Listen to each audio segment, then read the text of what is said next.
જમવામાં શાકની પણ જરૂર નહીં પડે તેવા આપણા કાઠિયાવાડી ભરેલા મરચાં બનાવીશું. જમવામાં ખાવાનો સ્વાદ બમણો કરી દેશે. રેસીપી ગમે તો મારી ચેનલ સબસ્ક્રાઈબ કરવું ભૂલતા નહીં.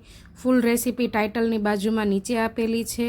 250 ગ્રામ જેટલા ભાવનગરી વઢવાણી મરચાંને ધોઈને બરાબર સાફ કરીને કોટનના કપડાથી લૂછી લેશું. હવે તેનો મસાલો બનાવવા માટે જાડા પેનમાં ચણાનો લોટ, ગાંઠિયાનો ભૂકો 2 મિનિટ માટે લો ગેસની ફ્લેમ ઉપર શેકી લેશું.